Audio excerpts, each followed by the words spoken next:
시청자 여러분 반갑습니다. 오늘의 코인 이진영입니다.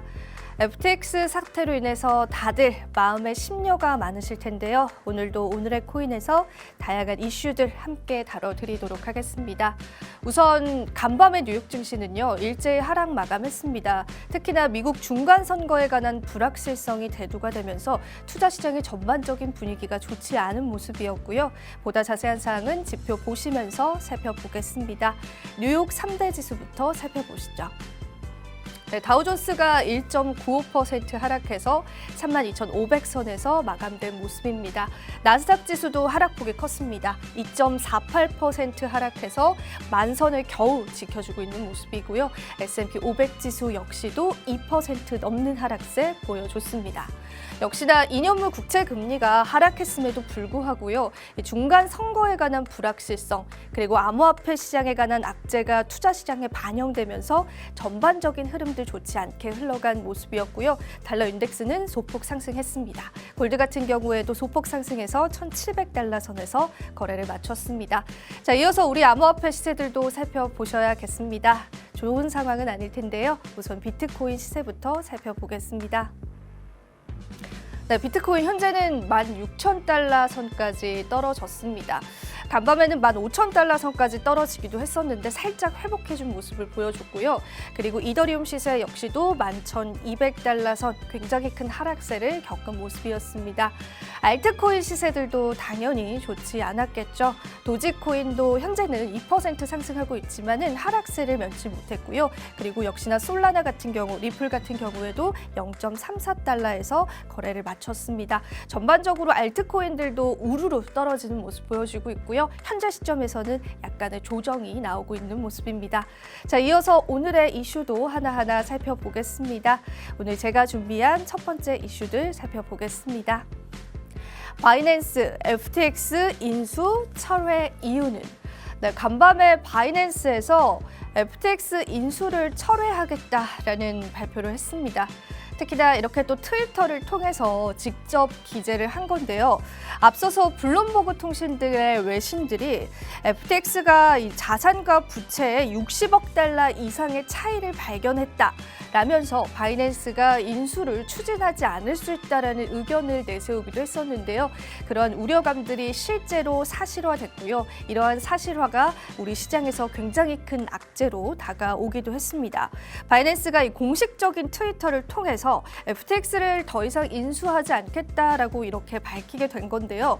실사 결과와 고객 자산을 잘못 처리했다라고 지적을 하면서 감독 당국이 조사를 벌이고 있다는 뉴스 등에 근거해서 이 같은 결정을 내리고 있다라고 했습니다. 즉 이렇게 FTX가 재무 상태가 좋지 않음에도 불구하고 인수를 추진할 수는 없다라는 거고요. 그리고 금융 당국에서도 FTX 거래소에 관한 철저한 조사가 시작될 텐데 바이낸스가 FTX를 인수한다라는 거는 굉장히 큰 부담감으로 다가올 수밖에 없는 사안인 것 같습니다.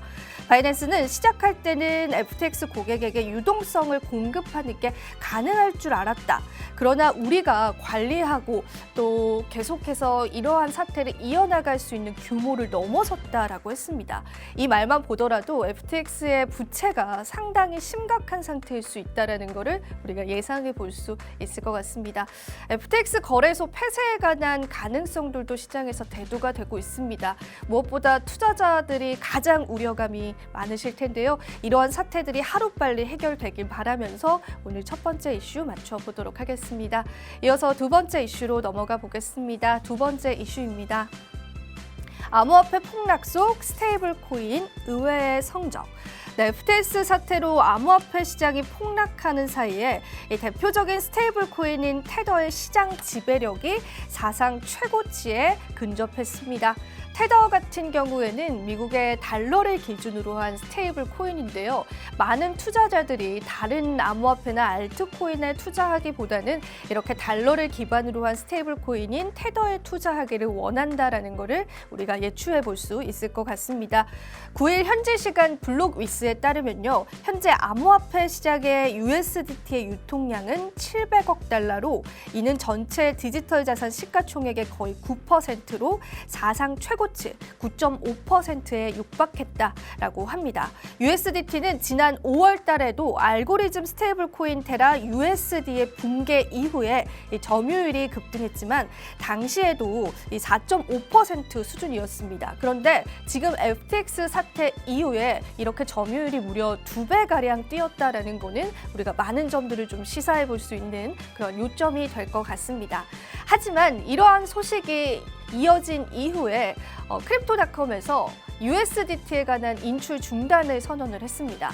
즉 이제 투자자들이 이렇게 나의 코인을 마음대로 인출할 수도 없는 사태까지 벌어지게 된 건데 이러한 이슈들이 과연 이 테더의 지배력에도 어떤 영향을 미칠지에 관해서는 우리가 계속해서 실시간으로 조금 살펴볼 필요가 있을 것 같습니다. 비트코인의 시가총액도 하락하고 있는 상황에서 그래도 이렇게 스테이블 코인이 의외의 성적을 내고 있다는 소식이 눈에 띄어서 오늘 한번 두 번째 이슈로 가져와 봤습니다. 자, 이어서 마지막 세 번째 이슈 살펴보도록 하겠습니다. 오늘 세 번째 이슈입니다. 온체인 데이터, 솔라나 더 큰 하락 올까? 네, 조금 안 좋은 소식이 될 수 있겠는데요. 솔라나가 약 10억 달러 상당의 잠금 해제가 예정되어 있다라고 합니다. 이 부분에 관해서 면밀히 살펴보기 이전에 솔라나의 가격 차트를 보시자면은 솔라나 계속해서 좀 하락세를 보여주다가 최근에 FTX 사태로 또 한 번 크게 하락해주는 모습을 우리가 포착해 볼 수 있을 겁니다. 자, 솔라나의 검증자는 현재 에포크가 24시간 이내에 종료가 되면은 무려 4,960만 개의 솔라나를 잠금 해제할 예정이다라고 밝혔습니다. 이게 한화로 환산하자면은 10억 원에 달하는 금액이고요. 코인 공급량의 13%를 차지하는 이 토큰은 솔라나 에포크 중에 두 번째로 많은 양의 토큰이 잠금 해제되면서 시장에 물량이 이렇게 많이 또 풀리게 되면은 또 솔라나 가격 하락을 이끌 수 있다라는 우려감이 나오고 있는 상태입니다. 에포크에 대해서 잘 모르시는 분들도 있으실 텐데요. 에포크 같은 경우에는 체인에 있는 여러 개의 블록을 의미하고요. 약 2, 3일이 소요가 됩니다. 솔라나는 컴패스 데이터에 따르면 현재 솔라나의 네트워크 에포크인 에포크 370이 UTC 기준 11월 10일 오전 8시 30분 그리고 한국 시간으로는 오늘입니다. 오늘 저녁 5시 30분에 끝날 예정입니다. 우리가 이러한 또 흐름들을 봤을 때 예측해 볼 수 있는 거는요. 검증자가 각 기간 종료 후에 스테이킹 잠금을 해제하도록 선택할 수 있는데 지금 현 사태에서 스테이킹 잠금 해제가 유력하다라는 그러한 설이 나오고 있습니다. 이 숫자가 몇 시간 만에 1,800만 솔라나가 또 증가를 했다라고 하고요. 이러한 증가는 많은 검증자가 네트워크에서 스테이킹된 토큰을 빼기로 결정했음을 우리가 시사해 볼 수 있습니다. 갑작스럽게 물량까지 풀린다라고 하니까요. 솔라나 유저분들은 많이 우려감이 많으실 텐데요. 관련 내용들 계속해서 살펴보도록 하겠습니다. 네, 오늘의 이슈 여기서 마쳐보도록 하겠고요. 저는 잠시 후에 다시 돌아올게요. 오늘의 코인 가자.